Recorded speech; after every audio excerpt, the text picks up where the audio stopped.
हमने आपके लिए तैयार की थी, ये वो प्रस्तुति थी।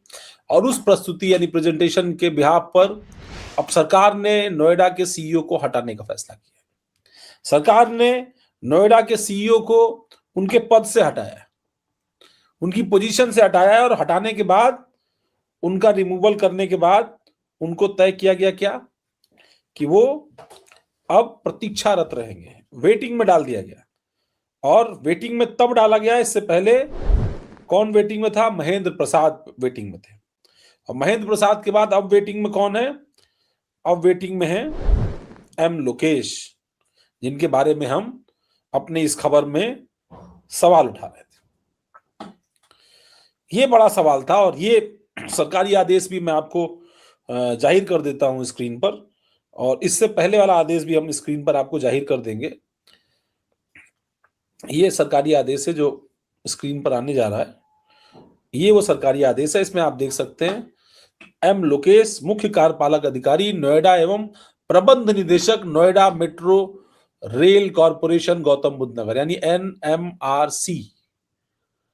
एनएमआरसी के प्रबंध निदेशक भी थे एम लोकेश एम, और सीईओ नोएडा अथॉरिटी भी थे। अब वे प्रतीक्षारत हैं, और इसकी एक वजह तो ये है। दूसरी वजह भी हम आपको ही बताएंगे कि नोएडा में किस तरीके से एक लापरवाही के नाते इंजीनियर की मौत हुई। उस इंजीनियर के मौत के मामले में हालांकि कुछ कार्रवाइयां करने का दावा एम लोकेश की तरफ से खुद किया गया, और एक हम आपको और भी तस्वीर दिखाते हैं, जब महेंद्र प्रसाद जो इनके सहयोगी थे, ओएसडी थे जो, उनको भी उनके पद से हटाया गया था।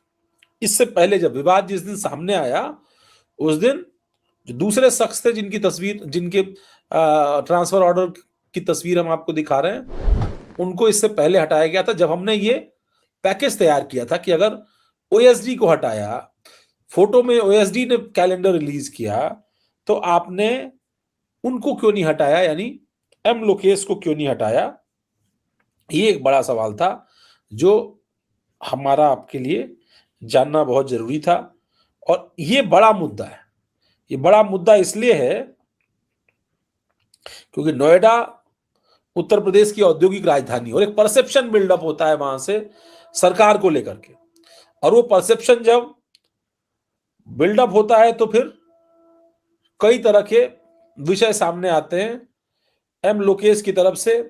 अब ये मैं आपको वो उस खबर का भी स्क्रीनशॉट आपको दे देता हूं, जो ट्वीट उन्होंने, जो घटना थी जिसके बारे में मैं आपको बता रहा था, उसके संदर्भ में जो किया था। एक और ये लापरवाही दिखाई पड़ी नोएडा में एडमिनिस्ट्रेशन की, और ये ट्वीट उन्होंने किया था जब ये घटना सामने हो गई। और अब इस घटना से जुड़ी हुई आपको बुरी खबर भी विस्तार से बताता हूं, पर पहले मैं आपको वो बता दूं जो नोएडा में हुआ था, और उसको लेकर के जो आदेश जारी किया था नोएडा अथॉरिटी के सीईओ ने, वो अपने ट्विटर हैंडल पर, जो नोएडा सीईओ के ट्विटर हैंडल पर था, उसमें उन्होंने जो बात कही वो मैं आपको इंगित कर देता हूं, बता देता हूं कि नोएडा विकास प्राधिकरण में के मुख्य कार्यपालक अधिकारी लोकेश एम ने सेक्टर 150 में एक निर्माणाधीन मॉल के बेसमेंट में डूबकर हुई इंजीनियर की मौत के मामले में दंडात्मक कार्रवाई की। सेक्टर 150 क्षेत्र के आसपास यातायात संबंधी कार्य के लिए जिम्मेदार संबंधित अधिकारियों और कर्मचारियों को कारण बताओ नोटिस जारी किया गया है। और ये कारण बताओ नोटिस जारी करते हुए नोएडा ट्रैफिक सेल विभाग के जूनियर इंजीनियर श्री नवीन कुमार की सेवाएं तत्काल प्रभाव से समाप्त कर दी गई। ये भी कहा गया कि मुख्य कार्यपालक अधिकारी महोदय ने संबंधित विभागों के से लोटस बिल्डर के आवंटन और निर्माण कार्य की रिपोर्ट जो है वो, उसका निर्देश दिया है कि वो रिपोर्ट प्रस्तुत करिए। मुख्य कार्यपालक महोदय ने यह स्पष्ट किया है कि निर्माण स्थलों पर सुरक्षा मानकों की अनदेखी बर्दाश्त नहीं की जाएगी। उन्होंने सभी विभागों को निर्देश दिया है कि वे अपने अपने क्षेत्रों में निर्माणाधीन परियोजनाओं की सुरक्षा का पुनः निरीक्षण करें ताकि भविष्य में ऐसी घटनाओं की पुनरावृत्ति न हो सके। ये तो गजब है भाई, लापरवाही पर लापरवाही, लापरवाही पर लापरवाही। और उसके बाद फिर गाज पर किस पर गिरेगी? महेंद्र प्रसाद पर, फिर नवीन कुमार पर। अभी बात समझ में नहीं आ रही थी, मतलब ये समझ से थोड़ी परे थी, और समझ से परे थी तो फिर वो दिखा भी, और दिखा भी तो फिर वो हुआ भी। एम लोकेश विदा हो गया, एम लोकेश विदा हो गया। और जो घटना थी वो भी बड़ी हृदय विदारक थी। परिवार के पिता ने इस पूरे मामले पर जो व्यथा व्यक्त की, जो अखबारों ने, स्थानीय मीडिया ने कवर की, वो बेहद मार्मिक है। और अब क्या हुआ था? नोएडा के सेक्टर 150 में घने कोहरे के कारण एक अनियंत्रित कार 20 फुट से अधिक गहरे पानी में खड्डे में गिर गई, जिससे 27 वर्षीय सॉफ्टवेयर इंजीनियर की मौत हो गई। अब पुलिस ने बताया कि भाई दुर्घटना स्थल पर लापरवाही और सुरक्षा उपायों की कमी थी, इसके नाते ये सारी चीजें जो है वो हुई है।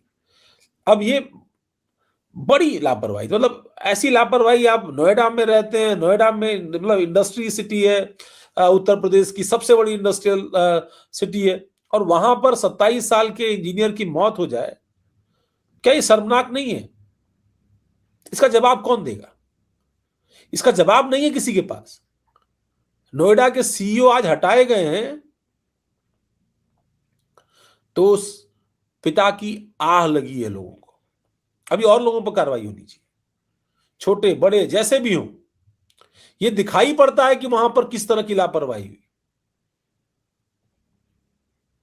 अरे भाई, सड़क पर आप खुदाई करेंगे अनियंत्रित, मतलब आप उसको बिना बैरिकेड किए हुए, बिना उसको ढके हुए आप इस तरीके से छोड़ देंगे? अब नोएडा अथॉरिटी ने, पुलिस ने इस पूरे मामले में 2 रियल एस्टेट डेवलपर्स के खिलाफ कार्रवाई की, लेकिन क्या ये कार्रवाई उस परिवार के बच्चे को लौटा पाएगी?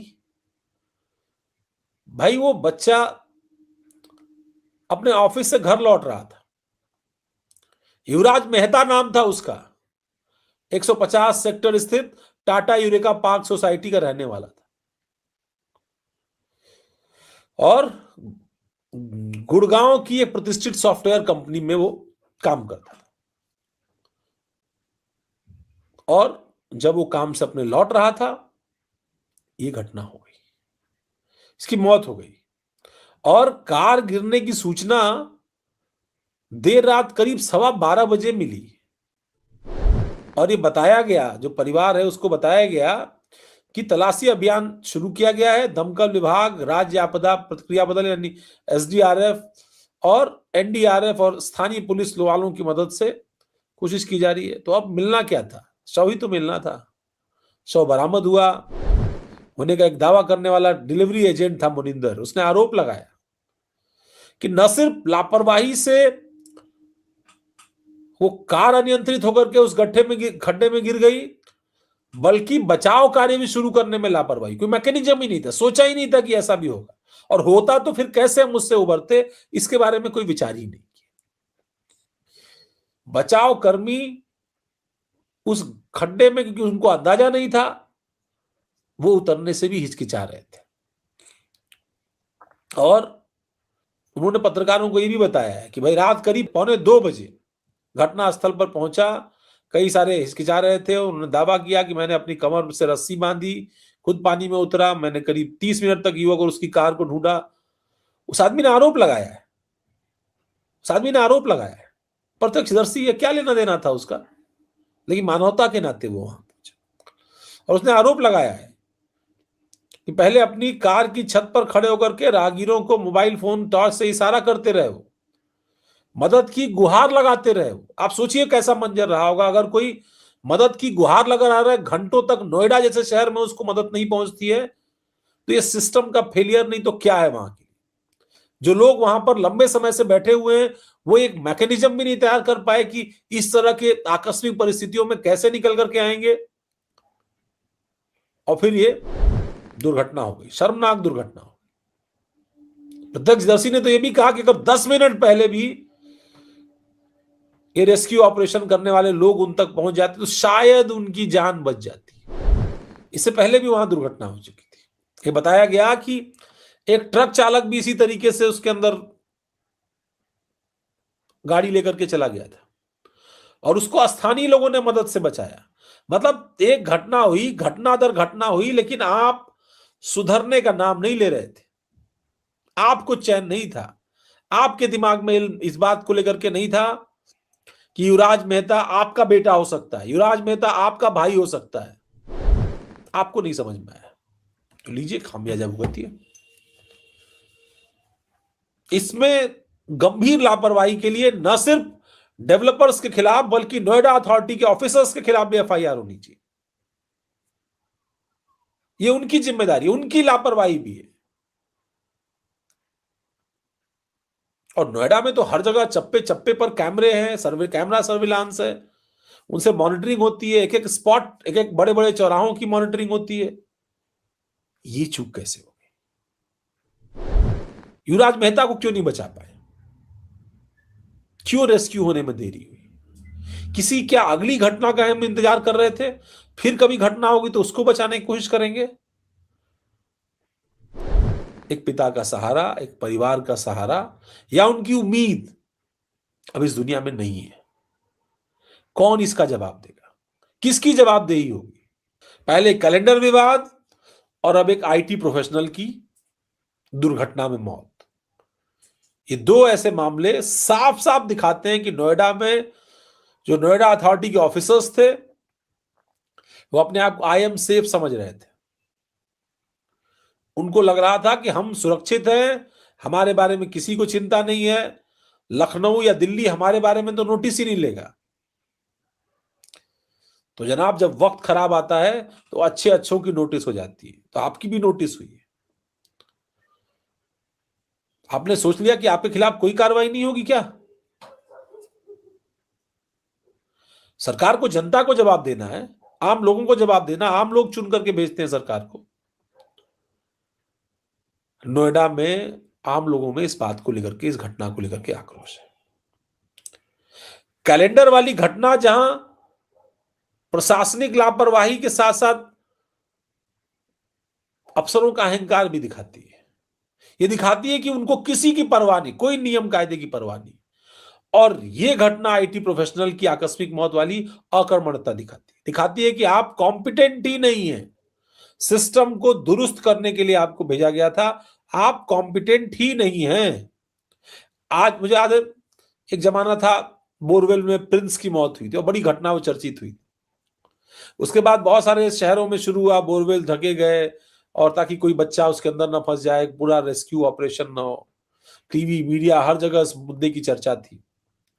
लेकिन फिर कई प्रिंस इसी तरीके से खड्डों में गिरे, कुछ को बचा लिया गया और कुछ नहीं बच पाए। युवराज मेहता भी उसी प्रिंस की तरह एक रेस्क्यू की दरकार रख रहा था। पहले तो वो इस मुसीबत में ही जाने में उसका क्या दोष था? वो तो अपनी ड्यूटी करके लौट रहा था, लेकिन उसकी मौत हो गई। और अब ये दो घटनाएं एक साथ आगे पीछे हुई हैं जो कारण बनी एम लोकेश और महेंद्र प्रसाद के किनारे होने की, साइडलाइन होने की। तो ये एक बड़ा डेवलपमेंट नोएडा के अंदर, जिस डेवलपमेंट के चलते ये सारा कुछ हो रहा था, ये महत्वपूर्ण था। ये घटनाक्रम महत्वपूर्ण था और इसलिए इस पर जो रिएक्शन हुआ ये और ज्यादा महत्वपूर्ण था। सरकार शायद 2 दिन और पहले लेती या 1 दिन और पहले लेती। शनिवार का वाकया था, शनिवार को युवराज मेहता की मौत हुई। उससे पहले इस मामले में एक्शन लिया गया जो कैलेंडर वाला मामला था। पर बैक टू बैक लापरवाही, बैक टू बैक लापरवाही, हद हो गई लापरवाही की भाई। कोई जवाबदेही नहीं, कोई दक्षता नहीं, कोई नया कुछ क्यों नहीं तैयार कर पाते? नोएडा इतना इंपॉर्टेंट शहर है उत्तर प्रदेश के लिए, हमारी रेपुटेशन है उत्तर प्रदेश के रहने वालों के लिए एक तरीके से फख्र का विषय है नोएडा शहर। इतना इन्वेस्टमेंट आता है वहां पे, इतना इंडस्ट्री है वहां पे, इतने लोग रोजगार पाते हैं वहां पे। उस शहर को आपको सजाने, बनाने, संवारने, स्ट्रक्चर करने के लिए भेजा जाता है कि वहां पर मजा करने के लिए भेजा जाता है? पहले जो लोग गए उन्होंने नोएडा को लूटा खोसोटा, और अब जो लोग जा रहे हैं वो उसको सिस्टमैटिक करने की बजाय अपनी मनमानी कर रहे हैं। वो अपनी कुर्सी को अपना मान बैठे हैं कि यहां बैठने के लिए ही आए हैं परमानेंट। ये बात गले नहीं उतरती, और इसलिए ये सवाल फिर उठता है कि चाहे कैलेंडर का मामला हो या युवराज मेहता की मौत का, सिस्टम के इन गुनाहगारों के खिलाफ न सिर्फ प्रशासनिक कार्रवाई बल्कि कानूनी कार्रवाई भी होनी चाहिए। सरकार तक ये बात पहुंचे, और हम लोग चाहेंगे कि ये जो इंपैक्ट हुआ है न सिर्फ वहां के सीईओ को हटाने का, बल्कि इस मामले में गंभीर कार्रवाई जो है वो अन्य अधिकारियों पर भी हो, इन अधिकारियों के खिलाफ भी एफआईआर दर्ज की जाए, और ये पूरा मामला उस परिवार को मदद की जाए, राहत पहुंचाई जाए, क्योंकि ये लापरवाही से हुई घटना है। ये कोई दुर्घटना नहीं है, ये लापरवाही से हुई घटना है। और लापरवाही किसकी? सिस्टम की, तंत्र की। आपने मुद्दे पर बात कार्यक्रम में ये प्रस्तुति हमारी देखी। आप सभी का बहुत बहुत धन्यवाद।